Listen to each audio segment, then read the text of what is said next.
를 이렇게 전에 이 같은 아파트가 얼마에 낙찰됐는지 한번 보려면 평택시니까 평택시 넣고요. 여기다가 건물 명칭에다가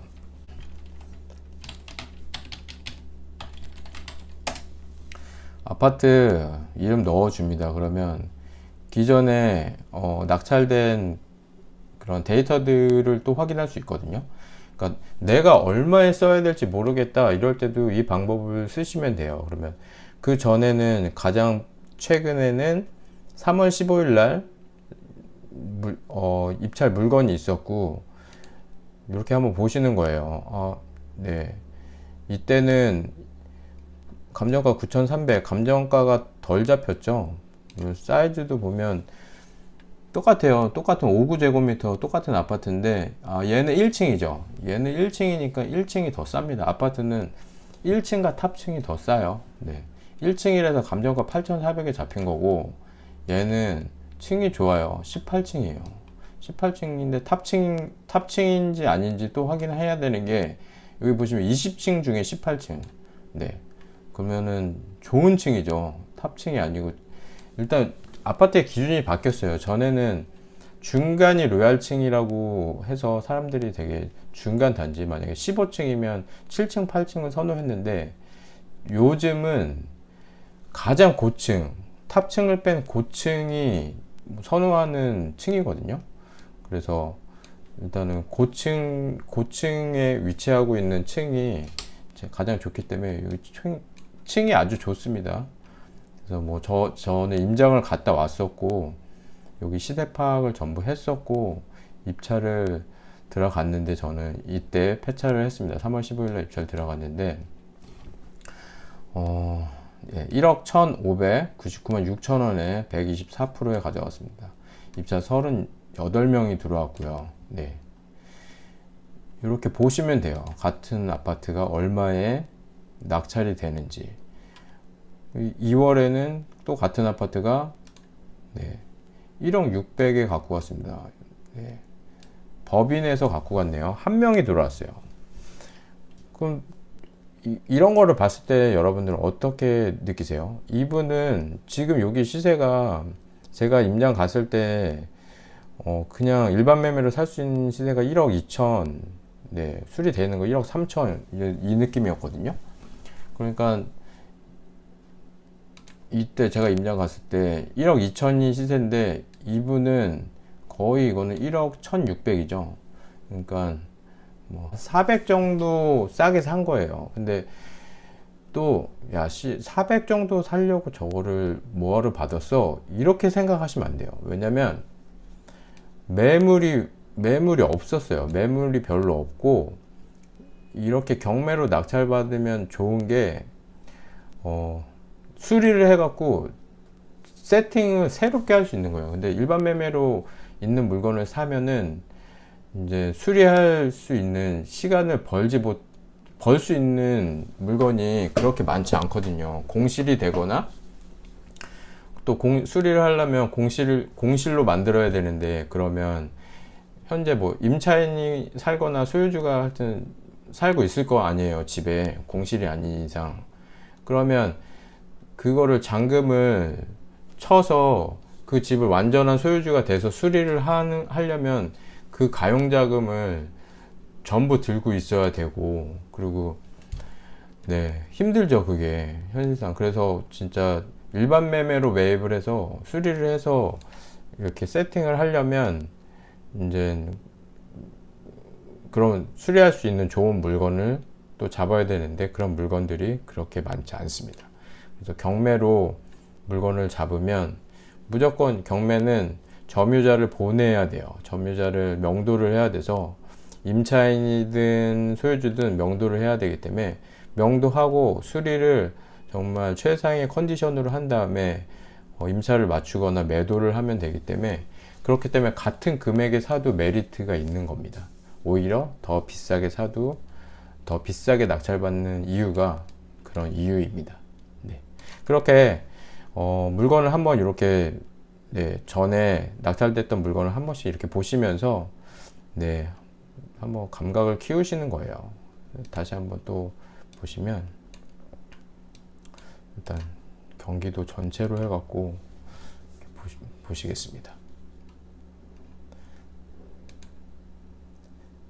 진행 물건으로 해서 네.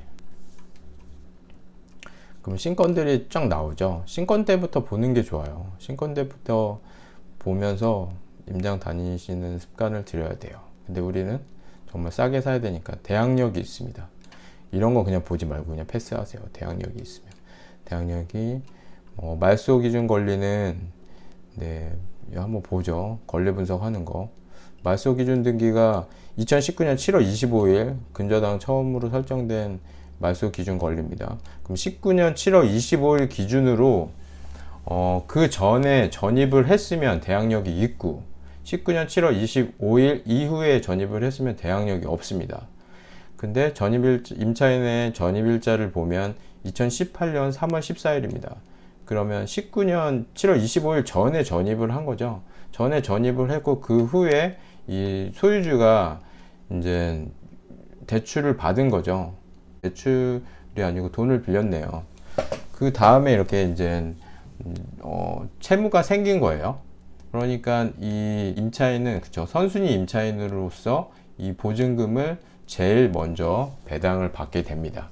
이 뒤에 있는 사람들은 뭐 은행 다 후순위이기 때문에 먼저 받기 때문에 이거를 인수를 해야 됩니다. 채권의 합계는 2억이기 때문에 이걸 낙찰을 받으면 이 사람이 이 보증금을 배당을 보세요. 이게 네 1억 2,800에 이제 입찰을 하는 건데 이거를 1억에 만약에 낙찰을 받았다고 하면 그 1억을 전부 이 임차인한테 전부 준다 그래도 2천만 원을 못 받는 거잖아요. 그러면 이 2천만 원은 낙찰자가 인수를 하는 겁니다. 그래서 낙찰자가 네, 이 잔액을 인수를 해서 변제되지 아니하면 잔액을 매수인이 인수함. 그쵸? 여기 유료 사이트 좋은 게 이렇게 다 권리 분석되어 있습니다. 네. 매수인에게 대항할 수 있는 임차인 있으며 보증금이 전액 변제되지 아니하면 잔액을 매수인이 인수함. 네. 그럼 이런 대항력 있는 물건은 보지 마세요. 네. 나중에 정말 특수 물건 하고 싶으면 그때 하시는 거고 지금은 저런 거 다 패스입니다. 그래서 신건 이렇게 보시면 되시고요. 나는 그냥 신건 안 보고 유찰된 거 볼 거야. 그러면 유찰된 거 이런 거 2번 유찰된 거 있네요. 네, 오산 물건이네요. 딱 봐도 지금 단지가 3개밖에 없는 아파트예요. 네. 그리고 대항력도 있어요. 위치 한번 보시려면 지도 누르면 위치 나옵니다. 네. 여기에 있는 거죠. 여기 안쪽에 동부 1차고 동부 2차거든요. 아무래도 이쪽이 더 아파트 단지들이 이렇게 몰려 있는 데가 사람이 살기가 좋은 데입니다. 네. 여기가 나쁘다는 건 아니지만 그래도 3개 동의 아파트이기 때문에 이렇게 이제 보시는 거예요. 네. 사진 한번 보시면 네. 이렇게 사진도 볼 수 있고요. 문에 막 진짜 실제 가보면 이렇게 붙어 있어요. 뭐 이거 관리비 연체한 거 다 이제 관리사무소에서 붙인 거죠. 돈 내라고. 네. 도면이죠. 방 3개 이런 느낌. 네. 화장실 2개 있고. 네. 요거는 네, 대항력이 있기 때문에 패스합니다.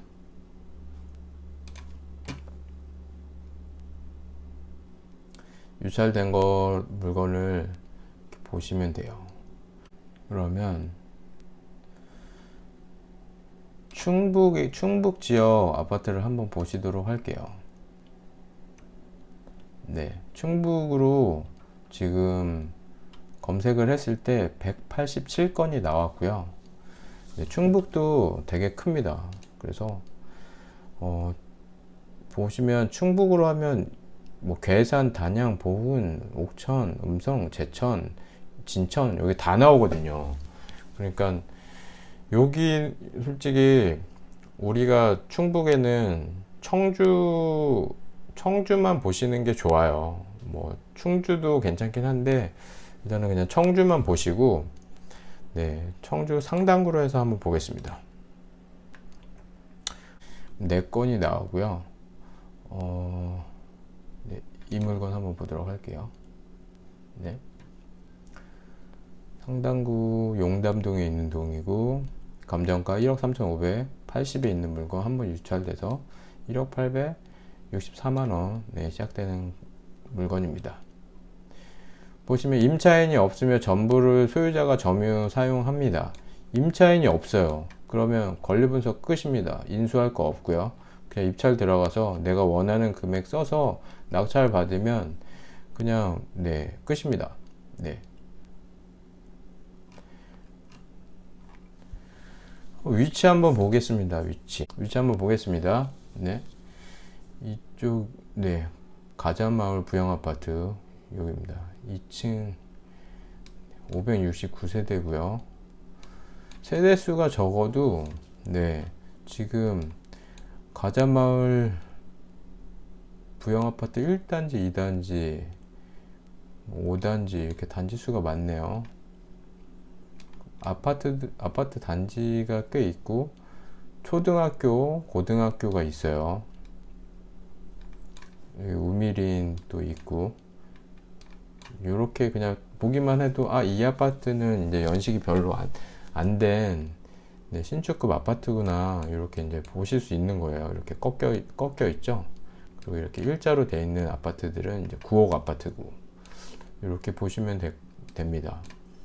보시면, 네, 이쪽 보시면 우체국이 있고, 이제 뭐 이게 좀 상권이 형성되어 있는 곳이네요.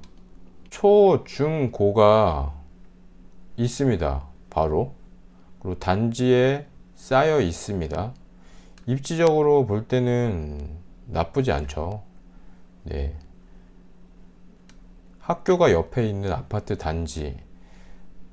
세대수는 적지만 주위에 다, 그쵸. 많은 단지들로 쌓여 있기 때문에 세대수가 적은 아파트들도 네, 이렇게 옆에 주위에 단지가 많으면 나쁘지 않습니다. 네. 그러면 이제 보는 거예요. 네, 사진도 한번 보죠. 사진을 보면 네, 이렇게 되어 있습니다. 아파트를 봤을 때는 네, 뭐 도색한 지도 별로 안 된 것 같네요. 네. 네, 도색한 지 별로 안 됐습니다. 외장 컨디션이 나쁘지 않아요. 도색하고, 이렇게 봤을 때는 엘베 상태도 모르겠습니다. 이렇게 봐서는. 네.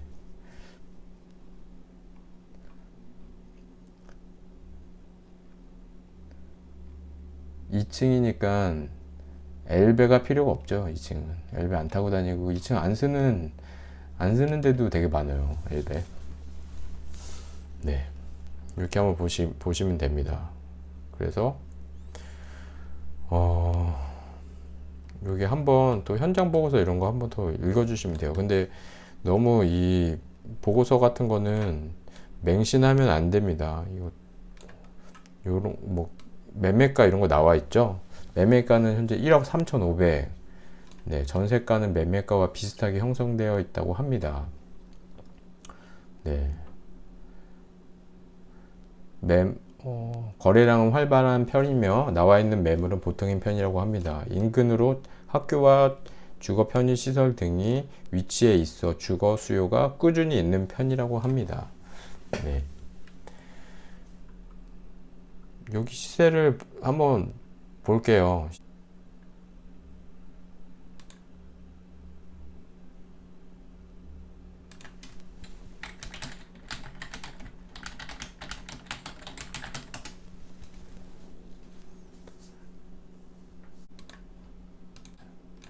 여기 가자마을 2단지 보도록 하겠습니다.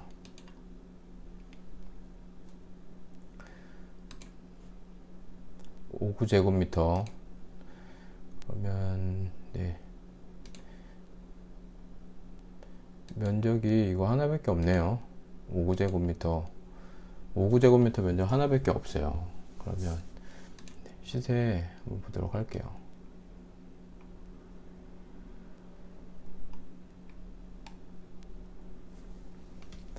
현재 실거래가는 1억 6,200, 1억 3,600, 1억 5,300, 1억 4,700 뭐 이렇게 거래가 됐네요. 1억 6천, 1억 4,900. 그럼 현재 나와 있는 매물은 1억 5천, 1억 6,500, 1억 7천, 1억 7천. 가격순 소트에서 보면 제일 저렴한 거 1억, 잠시만요. 거래 방식을 매매로 해서 보겠습니다. 제일 저렴한 게 1억 5,500인데 이것도 500을 올린 거예요. 1억 5천원 내놨다가. 그러면 1억 5,500이 탑층이 1억 5,500이에요. 이거 2층이니까 그쵸. 지금 거래된 거 1억 6천에도 거래가 되고 있으니까 이거는 2층 1억 3,600에 거래가 됐습니다. 네. 그러면 우리는 지금 여기 매물이 나와 있는 거를 시세라고 보면 안 돼요. 이거는 시세가 아니고 그냥 팔고 싶은 사람들이 내놓은 금액입니다. 실제로 거래된 이 실거래가를 보셔야 돼요. 근데 2층이 1억 3,600에 거래가 됐으니까 일단 시세는 리얼 시세는 1억 3,600입니다. 네. 리얼 시세는 1억 3,600. 근데 분위기가 지금 여기 현장에 가셔야지 정확한 분위기를 알 수 있기 때문에 일단은 대략적으로 이렇게 여기서 저희가 시세 파악을 하는 거죠. 정확한 시세 파악이 아니에요, 이거는. 그래서 보시면 1억 3,500 감정가 잡혀 있죠. 1억 3,500 감정가 제대로 잡혀 있는 겁니다. 감정가는.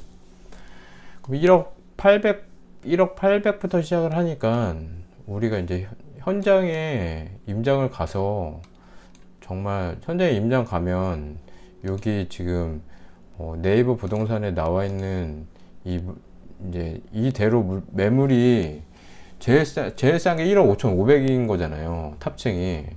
그럼 이 밑으로는 이제 살 수가 없는 거예요. 없어요. 근데 여기서 이제 조절을 하는 거죠. 뭐 조절을 해도 이거 뭐 500 깎으면 1억 5천에 사는 거죠. 1억 5천에. 그러면 진짜 현장에 갔는데 분위기가 매물이 하나도 없고 1억 5,500이 제일 싼 거야. 탑층이. 그럼 1억 5,500 밑으로는 절대 살 수 없어. 그러면 저층이기 때문에 실거래는 1억 3,600에 됐지만 우리가 이제 거기서 정확하게 시세를 파악을 하는 거죠. 이거는 1억 3,600이라고 파악을 했어. 근데 물건은 1억 5,500이 제일 저렴한 거야. 탑층이. 그러면 지금 이제 시세를 봤을 때는 그쵸. 뭐 앞으로 상승의 가능성을 보고 들어간다면 이제 상승 가치를 더 넣는 거고요. 이제 상승 가치를 보지 않고 한번 측정을 해 볼게요. 그러면 1억 3,500을 저라면 현장에 가서 제일 저렴한 게 1억 5,500이고 그거를 조절해서 1억 5천에 살 수 있다라고 한다면 같은 층수로 그렇게 살 수 있다고 하면 우리가 경매로 사는 이유는 저렴하게 살려고 하는 거잖아요. 그러면 그거 이하로 사야 되기 때문에 저는 이 감정가는 뛰어넘지는 않게 쓸 것 같아요.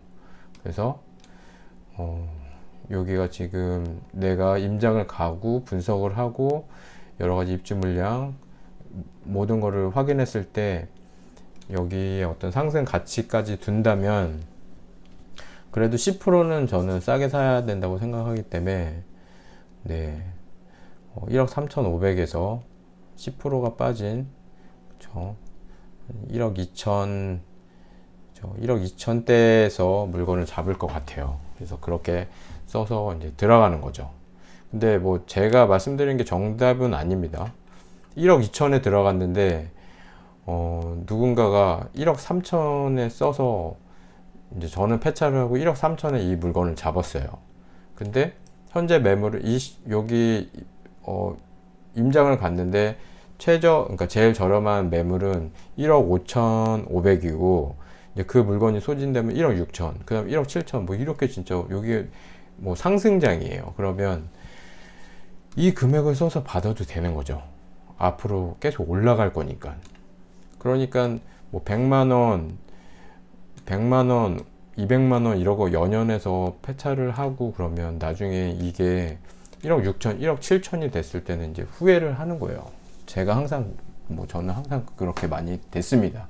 왜냐면 어떤 아파트든지 지금 다 올랐기 때문에 제가 폐차한 아파트들은 다 올라서 지금 보면은 뭐 아쉽게 진짜 몇십만 원에 떨어진 것도 있고 100만 원, 200만 원에 떨어진 아파트들 다 지금 몇천, 뭐 억 단위 막 이렇게 올랐기 때문에 그때 그렇게 했을 걸 하는 이제 후회밖에 안 남는 거죠. 그렇기 때문에 네, 정말 이 물건을 받고 싶다 그러면 그거는 자기가 본인이 할 수 있는 선에서 입찰가를 산정하셔갖고 그렇게 들어가시면 됩니다. 그리고 뭐 어떤 이 흐름에 대해서 제가 말씀을 드렸잖아요. 일단 충북 지역은 지금이 이제 계속 하락을 했기 때문에 지금 들어가는 게 타이밍에 맞고요. 그리고 그 흐름을 어떻게 공부를 해야 될지 MPL 님이 저한테 그 부동산 흐름을 어떻게 공부를 하고 어떻게 알 수 있는지 그 방법을 영상으로 좀 만들어서 달라고 그렇게 요청을 하셨는데 참 되게 광범위해요. 이 흐름을 보는 게 여러 가지를 봐야겠지만 제일 제가 좀 쉽게 말씀을 드리면 먼저 이 한 지역 그리고 그 지역에 있는 아파트마다 다 틀리잖아요. 거기에 제 물건이 하나 있으면 이제 그쪽 지역은 이제 저희 깃발을 꽂았다고 하죠. 그쪽 지역은 관심을 갖고 계속 시세를 볼 수밖에 없어요. 하락하는지 상승하는지 전세는 얼마에 맞춰졌는지 월세는 얼마에 맞춰졌는지 그걸 보고 있기 때문에 흐름을 그냥 파악을 하고 있는 겁니다. 이 지역이 상승하고 있고 하락하고 있고 입주 물량이 어느 정도 있어서 이 물건 앞으로 어떻게 될지 이제 그 흐름을 계속 보고 있기 때문에 그런 흐름을 전국적으로 진짜 어떤 머릿속에다가 딱 채우고 있는 분들은 전국적으로 투자를 하시는 분들이에요. 직접 내가 물건을 갖고 있는 분들 아니면 물건을 사고 팔고를 경험하신 분들 내가 전에 얼마에 팔았으니까 이게 얼마에 됐다 항상 관심을 갖고 보고 계시니까 그 흐름이 계속 이제 머릿속에 들어와 있는 거거든요. 그렇기 때문에 제가 드리고 싶은 말씀은 흐름을 물론 숫자, 뭐 시계열표, 입주 물량 여러 가지 그런 자료들을 통해서 공부하는 것도 좋지만 그게 솔직히 어렵고 안 들어와요. 나한테 그냥 눈으로만 보고 끝나거든요. 근데 내가 물건을 가지고 있다, 저기는 내가 관심 지역이다, 내가 저기에 물건을 하나 심어 놨다 그러면 계속해서 주시하고 있고 뭐 기사가 나오면 보고 있고 실거래가 찍히면 그거를 모니터링 하고 있기 때문에 흐름을 그냥 자연스럽게 파악이 된다는 거죠. 그래서 당장 지금의 어떤 시세는 어떤 점과 같은 거거든요. 오늘 시세, 어제 거래된 실거래, 오늘 거래된 실거래, 그리고 앞으로 뭐 일주일 동안에 거래되는 실거래들은 그냥 그 순간순간의 점들이에요. 근데 그 점들이 다 연결이 되면서 이 그래프가 형성이 되면서 이제 시세가 만들어지는 거거든요. 그렇기 때문에 오늘부터 이 실거래를 잘 보시고 물건을 하나 씹어 놓고 그 지역에서 관심을 갖고 보시다 보면 이런 점들이 계속 찍히면서 이제 그래프가 되고 뒤를 돌아봤을 때 이런 시세의 실거래들이 이제 그래프로 그거를 보여주는 거기 때문에 그렇게 설명을 드릴게요. 그러니까 물건의 어떤 흐름을, 부동산 흐름을 보는 거는 정확한 시세들을 좀 알고 있고 관심을 갖고 지켜보시는 게 그 해당 아파트 단지나 해당 지역의 어떤 흐름을 정확히 파악하는 거라고 생각을 합니다. 그리고 뭐 물론 네이버 부동산이나 어떤 호갱노노 뭐 이런 부동산 지인 이런 걸 통해서 그런 데이터들을 접목시키면서 같이 이제 보시는 게 제일 좋고요. 네, 한 번씩 전화하셔서 부동산 사장님이랑 통화하면서 어떻게 돌아가고 있는지 시장 또 그런 얘기들을 들어보시는 게 가장 좀 부동산 흐름을 네, 알고 있는 방법이라고 생각을 합니다. 네, 그렇게 이제 내가 이 지역이 앞으로 괜찮다. 서울 수도권은 지금 많이 올랐기 때문에 이쪽은 더 이상 이제 상승 가치가 없다라고 판단을 하셨으면 지방에 많이 오르지 않은 지역을 충청권 같은 경우는 뭐 네, 신축급은 많이 올랐지만 구옥은 계속해서 하락을 했기 때문에 앞으로 이제 오를 날만 남았거든요. 그렇기 때문에 지방 아파트 투자 쪽으로 포커스를 맞춰서 움직이셔도 되고, 아니야 나는 지방 그래도 수도권에서 할 거야, 앞으로 뭐 하락장이 지나서 또 그 다음 상승장까지 나는 뭐 생각을 할 거야, 그러면 네, 수도권을 하셔도 됩니다. 그 어떤 지역적인 거는 본인이 정하는 거기 때문에 정답은 없습니다. 네, 그렇게 보시면 될 것 같아요. 그래서 제가 전체적으로 구독션을 물건 검색하는 거 방법을 한번 알려드렸고요. 네, 이제 시작하시는 분들은 한 번씩 네, 지난 과거에 얼마의 낙찰을 받았는지 시세도 보시고, 관심 갖는 지역에 물건이 있는지 없는지도 보시고, 그 지역에 내가 관심이 있는 단지가 얼마의 낙찰이 됐는지 이렇게 보시면 될 것 같습니다. 네, 긴 영상 봐주셔서 감사드리고요. 영상이 유익하셨다면 구독, 좋아요, 알림 설정 부탁드리겠습니다. 감사합니다. 이상 채원별님이었습니다.